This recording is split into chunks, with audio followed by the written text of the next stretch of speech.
Hi, I'm Malka Katzenstein. I am going to be talking to you about finding a balance between safety and precaution outside of Israel. And I have to be honest and say that this is not going to be a talk where I have the answer for you or anything proven that I can tell you or anything that I can black and white say this is what to do. All I can do is share some of the things that I've kind of picked up, some of the things that I figured out, things that I'm applying, things that I've known from before, because to be honest, I don't know if we're safe. And I don't say that to be scary or to make anybody concerned, but really we never know. And the truth is that we never know what's going to happen. And some of the tools that I'll talk about and some of the things that I think can be helpful, we can apply them in other situations also. So I hope that can help. So to start, I want to ask a question like, are we safe? How do we know? And the answer to that is that we don't know. We don't know if we're safe. There are crazy things happening all over the world. We don't know. And the truth is that when something like this happens, it just brings home to us that we never know. And so we need to, this is a Jewish mental health community, so I'm, going to bring that in. We need to rely on God. We need to rely on Hashem to keep us safe, and we have some tools with that, with bitachon and trusting and knowing that God is taking care of us and that we never know what's going to happen, and that we have to just trust that He's taking care of us and protecting us, and let that comfort us and give us a sense of security. So that's just, I guess, nothing scientific. That's just something that you can decide to work with or not work with. But as far as, knowing whether you're safe or not, that's really something that you have to ask yourself. It's very easy to either, throw the whole thing out and say, okay, whatever, there's nothing I can do anyway, and then not be on guard and not be safe. And then it's also very easy to say that I can't do anything. It's easy to get paralyzed and let terror take over and say that. And terror is really, that's the appropriate word, because it's really what terrorism is. It's scaring you into thinking that you have no control over your life, and that there's nothing you can do to keep yourself safe, and that something else is controlling you. So we don't want to let that happen. And so we need to find a balance between being realistic, what are realistic threats, and where can we take some control. So that is, I think, the thing to focus on. And so that starts with asking yourself, actually, whenever you're thinking this, am I safe? Am I actually as safe as I can be? And, that means knowing, using your judgment. Different neighborhoods and different cities are having all kinds of riots. And so, that's going to be different for everybody. So do you live in a place where you feel like it's safe to walk outside? Are you wearing a yarmulke? Are you wearing a Magen David necklace or any other kind of jewelry or something that makes you visibly Jewish? And do you feel like that makes you vulnerable? Do you feel like that's dangerous? And those are things that, really you have to be able to answer for yourself. It's something that you can kind of feel out a situation. If you're not sure, maybe you can ask somebody with you, hey, what do you think about this? And, see where that takes you. It's really always a good idea to err on the side of caution. If you think that you might not be safe, then, do what you need to do to be safe. I think I learned this after 9/11. That, anything can happen. Also in America, we thought we were safe and we were okay over here. And then 9/11 taught us that we're not. So I think that, there are certain places and certain times when we're safer than others, but I feel like we always have to kind of be prepared to take care of ourselves. And so what I learned from 9/11 is to always make sure that my phone is fully charged. So that's something you can do so that you can always have some way to call for help. If you actually feel an immediate threat, you can always call the police. That's a resource that's available and should be used if you feel like you need to do it. So make sure, so as far as taking precautions, make sure your phone is charged. I know that gives me a certain sense of security. Maybe that can be helpful to somebody else. They tell you on a plane, know where the exits are, but maybe that's a good idea to do that also, to just like have a plan of, what you can do in case something happens. And I say this just because, it just could be a way to help you feel safer, not because you have to always be thinking that something bad is going to happen. If you want, you have to ask yourself, depending on where you live, is it safe to go out at night? Maybe it was, and maybe you think that now it isn't. I know that where I live, I felt pretty safe at night. I used to go for walks at night. It was my way of unwinding. It was sometimes the only chance I had to go out for a walk, and I would go out at night. And I actually came to a point where I really looked forward to it. And then 2 years ago, when there was, also, wave of anti-Semitism and anti-Semitic attacks, I started to feel unsafe walking around in my neighborhood, and now I don't. And so that's also something to feel out for yourself, depending on how you feel, depending on where you are, depending on what's going on.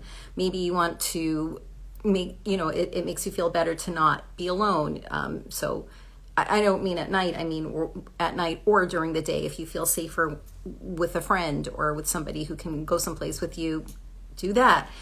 Try and find the things that will make you feel safer, because we have to live our lives and we have to get out, and we can't just be scared all the time. So think about the things that for you will help you feel safe and help you feel like you're sort of having a sense of control over yourself, over the things that you can't do. Also knowing that there's a certain element that's beyond our control.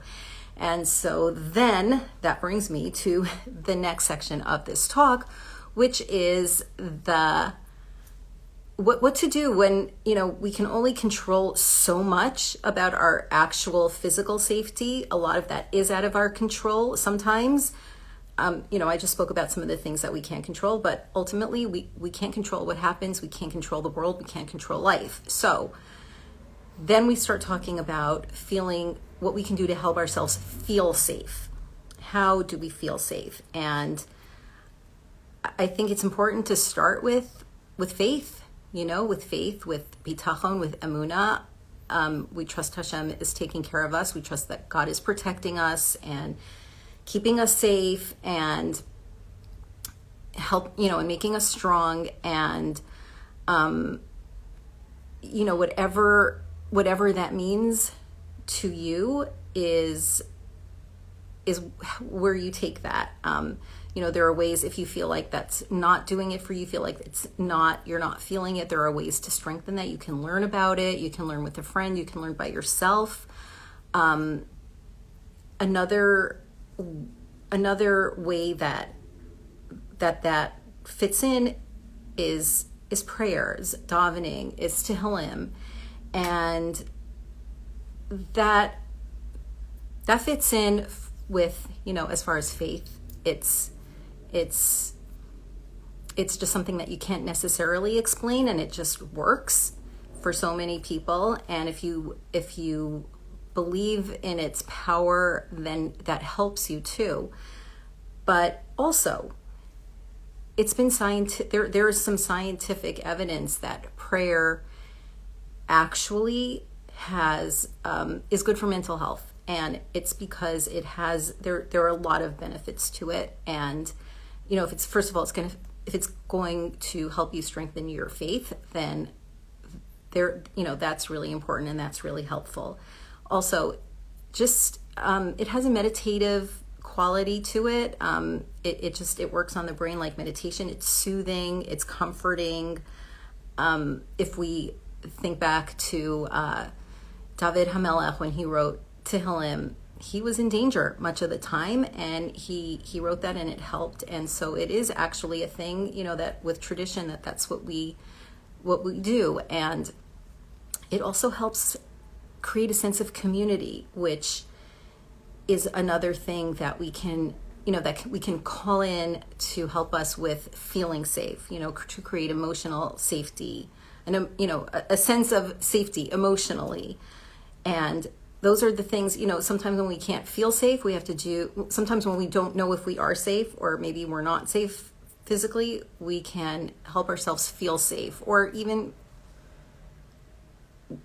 when we are safe, we don't feel safe. So feeling safe is something that we can work on. And so that is, so prayer is a really important one. Faith is a really important one. It's like spiritual, and it almost sounds like you can't explain it, but it actually has,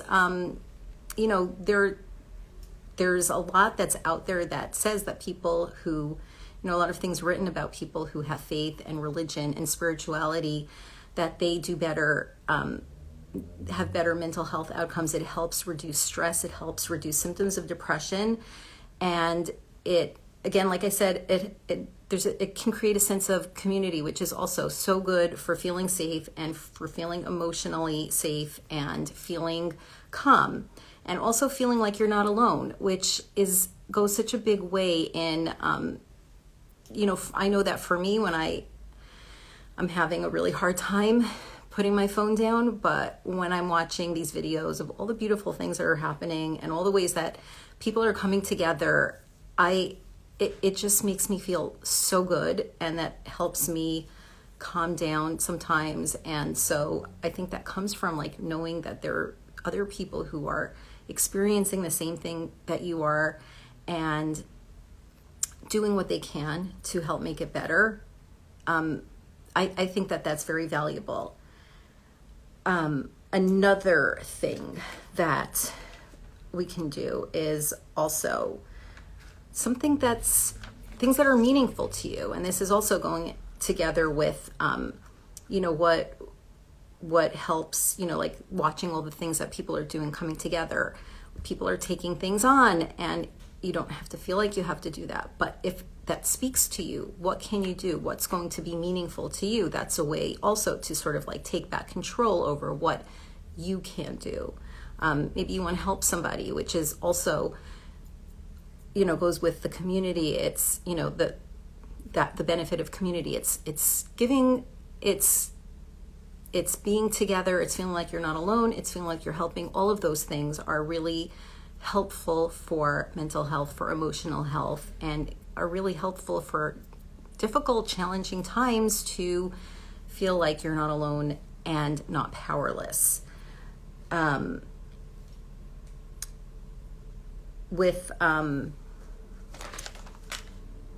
Getting back to the community, I just wanted to share that I know that if you're on social media, I'm sure you've seen all of the same videos that I have and all of the same links to things, but something that I found to be so beautiful and so touching and so helpful to me is this website, tehillimlechayal.org, where you go on it, and they give you they give you a chapter of Tehillim. You say it in, for somebody, for the merit of a soldier. And I don't know, for me, it feels so good. It's so, I don't know, I just feel so great that there is that there. It's just like, wow, there's this beautiful thing that somebody created, and it's bigger than me, and I can take part in it and feel the connection. And also, like I said, like the, prayer and Tehillim, it calms the brainwaves.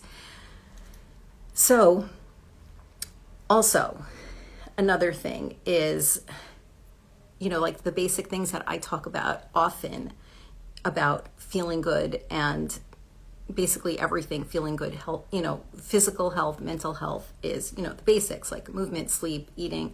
And those things are important because those are things like I said before, those are things that we can do. Not only that, those are things that we can do, but also those are things that help us, regulate our emotional our nervous system. If you're not sleeping, you're going to feel agitated. If you're not sleeping or eating or doing anything to take care of yourself, there's a bigger chance that you're going to feel agitated and stressed, and that's not good. And that will only add to your feeling of worry or feeling unsafe. So things that you can do are make sure that you sleep. And I know that that's always easier said than done, and especially during times like this when everybody's worried and anxious. So I recognize that. And I think that it's still important to spend some time in bed, lying down with your eyes closed, if you can, in the dark at night,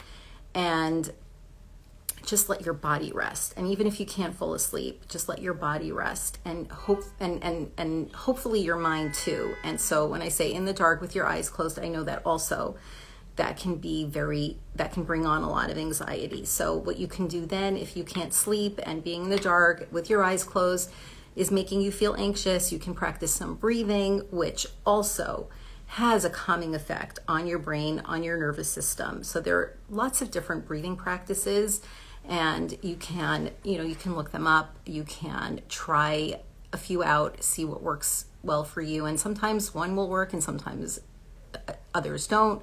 I don't know, one of the things that I like to do, it's called 4-7-8, where you breathe in for the count of 4, you hold your breath for the count of 7, and you exhale slowly for the count of 8. And that has been proven to calm down your nervous system.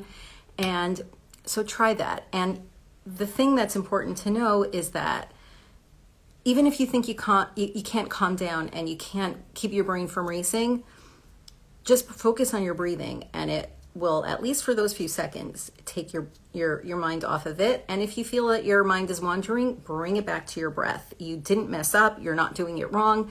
Just getting back to thinking about breathing is going to calm you down. And somebody asked me once about something else, like, okay, but I can do those things and maybe I feel calm when I'm doing that, but then when I'm done, I go back to worrying or, brewing or ruminating. And you know what? For those few minutes, you were feeling good. And that's something to be grateful for, which is another thing, gratitude.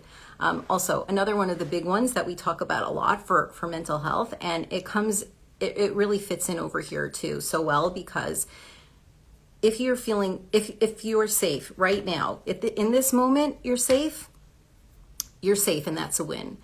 And if you can think of things that you're grateful for, and they don't have to be big things, it can be, I don't know, the coffee that you are enjoying, or the coffee you enjoyed this morning, or just little things, just you can help your brain focus on positive things, and that will also just help you to feel safer. It's also another way to feel like, okay, this is something that you can do.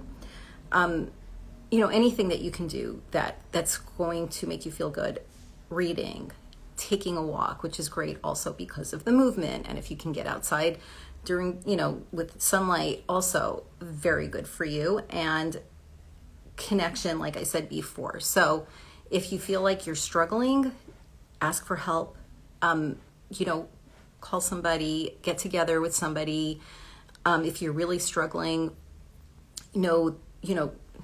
there's therapy, and OKclarity can help you find somebody, and a lot of the professionals on OKclarity, including myself, we've offered to do some, different, sliding scale and free sessions. So check in with OKclarity. They can help you with that, because there is help out there. So if you're feeling like you're struggling, ask for help. And even if you're not struggling, you're just having a hard time, you're having a bad day, call somebody. Connection is important. Asking for help doesn't make you helpless. Asking for help is actually something you can do. So that counts as something that is within your control. And then, so those are the things that I have to say. And I'm sorry that none of it is like, okay, here's what you're dealing with, here's what you do. None of it is like that. I wish that there were black and white answers to this, but it's just really such a stressful time, and safety is so uncertain, and and I wish it wasn't. But what we can do is do the things that we can do. And just knowing that there are some things that we can do, and like I said, even if they only help for a few minutes, that's still something. And it's not just something, it's big. It's big. So also keeping things in perspective is good. You know, like with the gratitude, just even a small thing, it's a big thing. And if there's something small you can do to help yourself, well, you just help yourself, and that's great. And if 5 minutes later you're feeling a little anxious about this again, so you figure out what you need to do then, but you know that you have tools and you know that there's something to do. So here's some questions that people sent in. How can I fit in prayer into my healing journey? So I kind of addressed that. I think prayer is really helpful. I think it's a beautiful thing. It's a beautiful tool, and it's very powerful. It's powerful if you have faith and you believe. You know that it's powerful because, you know, there's power in that, and communicating with God, communicating with Hashem, it's also a great feeling. If that's not something that works for you, then don't dwell on it. You know, like don't get angry about it. Don't feel guilty about it. Find the thing that works for you, or just find the prayer, the you know, how to the actual prayer, or like the mode of prayer that works for you. You know, you can just talk to God. You can have a conversation, and it should feel good to you to be able to do that. And if that helps you, then there you go. You have something that helps you. So how can I fit prayer into my healing journey is not really a question that I can answer without knowing you, but it definitely fits in, and it can fit in, and that's an individual thing. But if you know, and you can figure it out. It's okay to take some time to figure that out, and also know that what works today might not work out, might not feel so great tomorrow, and that's okay. Whatever feels good tomorrow, you do tomorrow, and whatever feels good the next day is what you do that day. And you might find the thing that works for you all the time, and maybe something different works all the time, and that's important to know also. How do I know what normal safety is? So I think I answered that also. Like, I don't know, and I wish I had the answer to that. Normal safety means feeling safe, and normal is always a subjective word, but you know, like I said, it means being aware of your surroundings, being realistic, being smart, being vigilant, not doing things that are obviously dangerous, and, you know, calling for help when you need it, doing the things that you can do.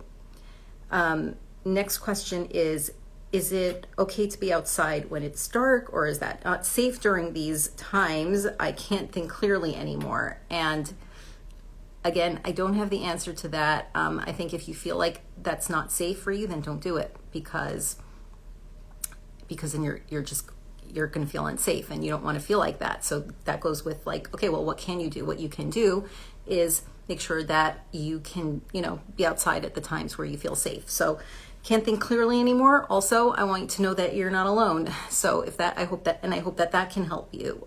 You're not crazy, and you're not paranoid. I hope. It's crazy times, and I think there are times when we can't think clearly, but take a few minutes and do what you can. So like assess it, like, okay, do I live in a safe neighborhood?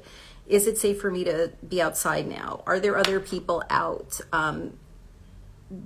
Have there been any incidents? Do I feel, and the most important question is, do I feel safe going out now in the dark? And if the answer to that is no, then just don't. And I see that somebody just typed in what to do when feeling emotionally unsafe in the world. And so I think I just talked about that. Feeling emotionally unsafe is hard. It's hard. And really all we can do when we feel like the world is unsafe is work on feeling safe emotionally. And those are the things that I just talked about. So to recap, it's faith, it's bitachon, it's prayer, whatever that means to you. And Also know that whatever somebody else is doing doesn't have to be the same thing that you do, and what works for you and what's meaningful to you. Taking care of yourself, taking care of your physical needs, getting sleep, getting rest, eating, drinking, feeling like you're hungry, dehydrated, that's going to make you not feel good, and that'll also exacerbate those feelings of being unsafe. So take care of yourself. Movement. Movement is always great. It calms you down, and it gets rid of adrenaline, and it calms down anxiety. It's always a good thing. Community, social connection, knowing that you can ask for help, getting support. Those are all things that you can, those are all tools that are there to help you feel safe emotionally. And also, like everything else, like it's different for everybody. Sometimes it takes some figuring out. And, another big one that I forgot to mention is just acknowledging that, like, yeah, it's really hard now. It's really hard. It's hard to feel safe. It's hard to know when we're overreacting, and knowing that, acknowledging that and not judging that is really important also. So, know that what you're feeling is probably very normal for what's going on, and, just do what you can, be smart about, what actually is going on and what you can do, and what what's not safe to do, what feels safe, what doesn't feel safe. Take stock of that. And I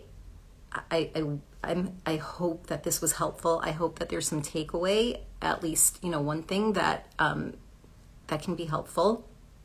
And if anybody has any questions or would like to hear more about this, you can message OKclarity or me, and we can talk some more about it, because it's really, it's hard, and there's a lot that's not in our control, but how we manage that, we can do a lot. And even the little things really do a lot. So I hope, and I want that to be the big takeaway, that even the little things that we do can sometimes be so helpful. So give yourself credit for that, and good luck.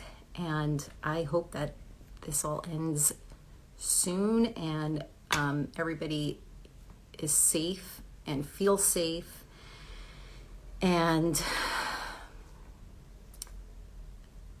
there's really not more than I can say for that. And I hope that this was helpful. Good night.